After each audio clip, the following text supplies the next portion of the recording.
കേരള സർക്കാർ നടപ്പിലാക്കിയ പ്രവാസി ക്ഷേമനിധിയിലേക്ക് കേന്ദ്ര സർക്കാർ വിഹിതം അനുവദിക്കണമെന്ന് കേരള പ്രവാസി സംഘം കോഴിക്കോട് ജില്ലാ കമ്മിറ്റി.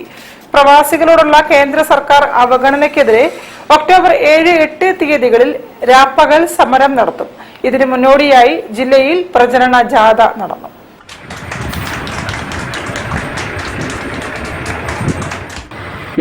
ഇന്ത്യയിലെ 35% വിദേശ നാണ്യം വാങ്ങി വരുന്ന പ്രവാസികൾ, ആ പ്രവാസികൾക്ക് അനുകൂലമായ നിലപാടുകൾ സ്വീകരിക്കാൻ വേണ്ടി സർക്കാർ ഇതുവരെ തയ്യാറായിട്ടില്ല.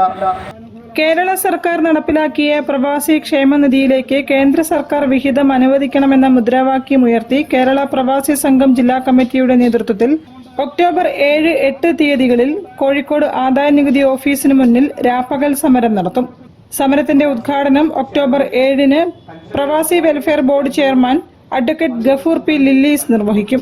സമാപന പരിപാടിയുടെ ഉദ്ഘാടനം കേരള പ്രവാസി സംഘം ജനറൽ സെക്രട്ടറി ബാദുഷ കടലുണ്ടി നിർവഹിക്കും.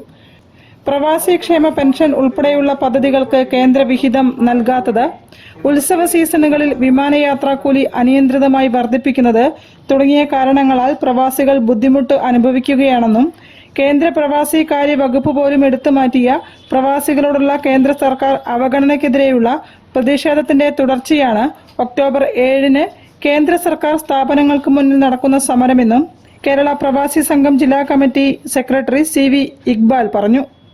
പ്രവാസികൾക്ക് അനുകൂലമായ ഒരു നിലപാടും കേന്ദ്ര സർക്കാർ സ്വീകരിക്കുന്നില്ല. നമുക്ക് വളരെ പ്രധാനപ്പെട്ട വിദേശകാര്യ വകുപ്പ് എടുത്തു കളഞ്ഞു. അതേപോലെ തന്നെ അത് പുനഃസ്ഥാപിക്കാൻ വേണ്ടി ഈ സമരത്തിന്റെ ഭാഗമായി പ്രവാസി സംഘം ആവശ്യപ്പെടുന്നത് വിദേശകാര്യ വകുപ്പ് പുനഃസംഘടിപ്പിക്കണം. വാർത്താ സമ്മേളനത്തിൽ president Sajeev Kumar, treasurer M Surendran, സംസ്ഥാന കമ്മിറ്റി അംഗം സലീം മണാട്ട് എന്നിവരും പങ്കെടുത്തു. News bureau, Kozhikode. വാർത്തകളിൽ ഒരു ഇടവേള. ക്യാൻസറിനെതിരെ പൊരുതാനായി കാലിക്കറ്റ് സിറ്റി സർവീസ് സഹകരണ ബാങ്കും MVR ക്യാൻസർ സെന്ററും സംയുക്തമായി അവതരിപ്പിക്കുന്ന ക്യാൻസർ ചികിത്സാ സഹായ പദ്ധതിയാണ് മാസ് കെയർ.